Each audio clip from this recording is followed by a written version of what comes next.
piling mo ako'y mananahan, pagkat ikaw lamang ang aking kalakasan. Sa piling mo tagumpay ko'y naranasan.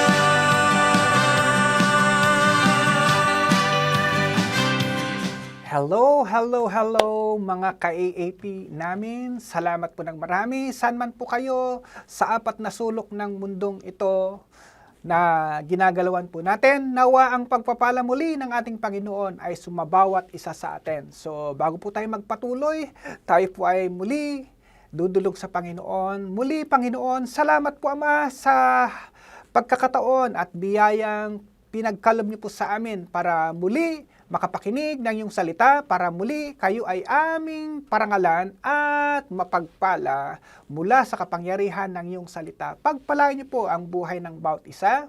Sa pangalan ni Jesus, Amen and Amen. So, ayan po mga ka-AAP. At nawa ay patuloy po tayong mapagpala sa salitang ito ng Panginoon na ating pumuling pagbubulay-bulayan. So, ang aking pong ibabahagi sa inyo ay alam ko, pamilyar na po ang bawat isa sa atin dito. Isa pong kwento na kung saan karanasan ng mga Israelita noong lumang tipan. Pero napakaganda rin po ito. May mga magagandang lesson po tayong makukuha kung paano po tayo tinutulungan, sinasamahan ng Panginoon sa bawat hamon at laban ng buhay na maaari nating nararanasan sa araw-araw nating buhay sa mundong ginagalawan po natin. So saan po natin matutunghayan ang aking binabanggit? Yan po ay mula sa aklat ng mga Exodus chapter 14. Pero ang kukunin ko na lamang po ay yung verse 13 and 14. Sa Amplified Version, ito po ang sinasabi. Then Moses said to the people, "Do not be afraid, take your stand, and be firm and confident and undismayed, and see the salvation of the Lord, which He will accomplish for you today. For those Egyptians whom you have seen today, you will never see again." Ang ganda ng sinasabi ng salita ng Panginoon. Verse 14, "The Lord will fight for you, while you only need to keep silent and remain calm." Sa Tagalog, ito po ang sinasabi. Sumagot si Moses sa mga tao, "Huwag kayong matakot, magpakatatag kayo at makikita ninyo ang pagliligtas ng Panginoon sa inyo.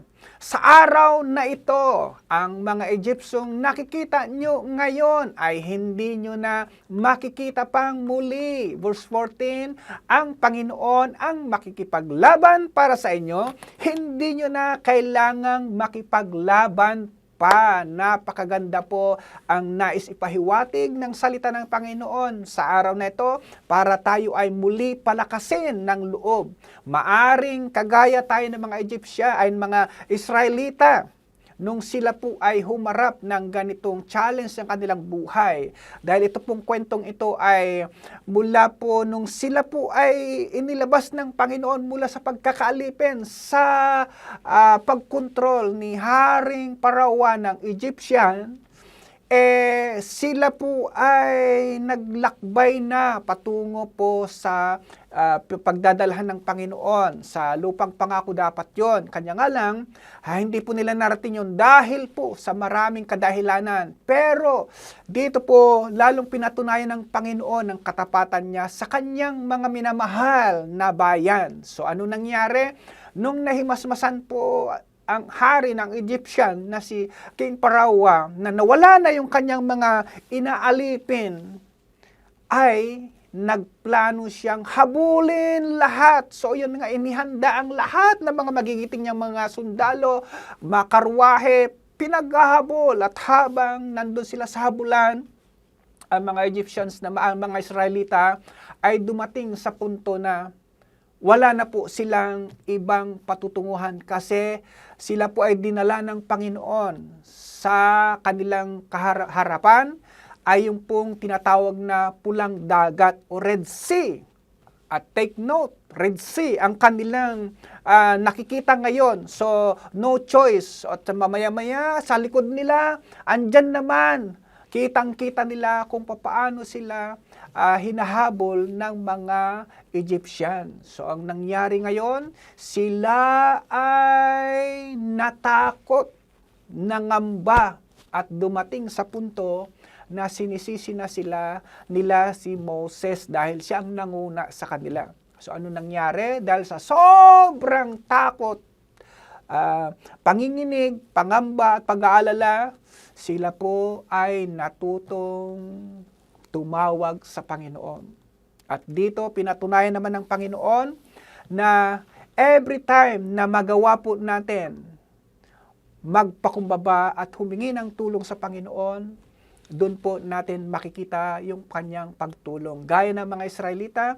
So ano yung tinuturo sa atin ng Panginoon dito? Maaring itong araw na ito ay meron din po tayong kinakaharap na mga nakakapagdulot sa atin ng pag-aalala, takot, na hindi na po natin alam kung saan po natin kukunin ang solusyon ng mga kinakaharap natin ngayon.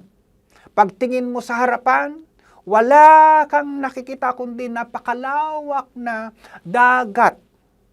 Sa pagtingin sa kaliwa kanan, ganun din napakalawak na disyerto. Pagtingin mo sa likuran mo, andyan ang mga humahabol na mga iba't ibang mga due date ng buhay natin. Napakarami po yan sa araw-araw natin. Pero sabi ng Panginoon, this day, yung nakikita mo mga Egyptians ngayon, araw na ito, take note, ang mga Egyptians, kung i-relate po natin sa buhay natin ito po yung mga pakana ng kaaway, padala ng kaaway para tayo ay gipitin, para tayo ay dalhin sa katatakutan at kapanghihinaan ng buhay. Pero sabi ng Panginoon, ngayong araw na ito, etong nakikita mong mga umaaway, gumugulo, o mga alalahan mo sa buhay, hindi mo na makikita balang araw.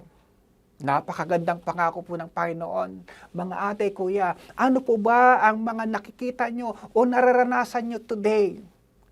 Na parang tingin natin ay wala na po tayong nakikitang magandang solusyon.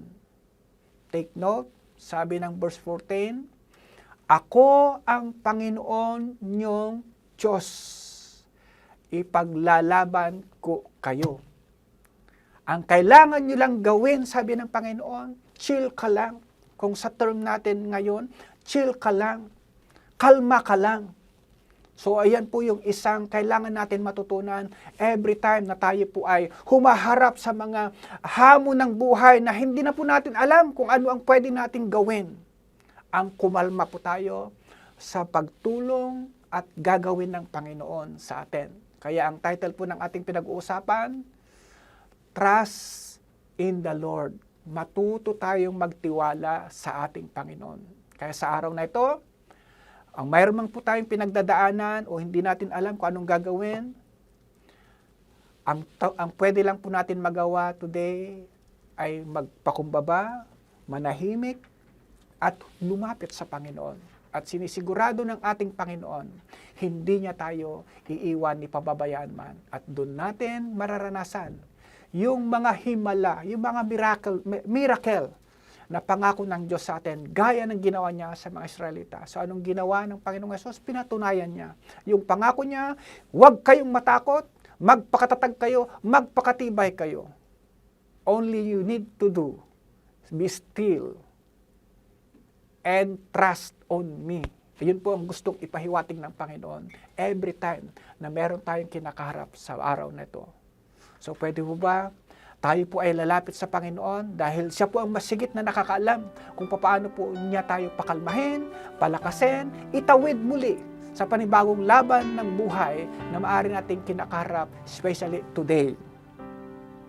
Kung nakahanda ka na, pwede ba tayong manalangin? Salamat po ng marami, Ama, na sa araw na ito, muli naming mararanasan ang pangako mong pagtatagumpay sa aming pinagdadaanang laban muli, maari sa araw na ito. Maaring laban sa mga lalahanin, bayarin. Maaring laban sa kalusugan. Maaring laban sa aming mga kaisipan. O laban sa aming na nagpapahirap sa aming damdamin. Lord, lahat na lang napakana ng kaaway sa aming buhay, today, mararanasan namin, hindi na po namin muli sila makikita. Dahil pinaglaban mo kami, pinagtagumpay mo na kami. Sa pangalan ni Jesus, Amen and Amen. So, ayan po, salamat po ng marami mga ka-AAP. Nawa na pagpala po tayo, na-encourage po tayo, napaalalahanan po tayo muli sa salita ng Panginoon na kailangan natin laging magtiwala sa Panginoon dahil tayo'y Kanyang ipinaglalaban sa bawat laban ng ating buhay. Salamat po muli mga ka-AAP at hanggang sa susunod na ating pagkita-kita. Bye-bye!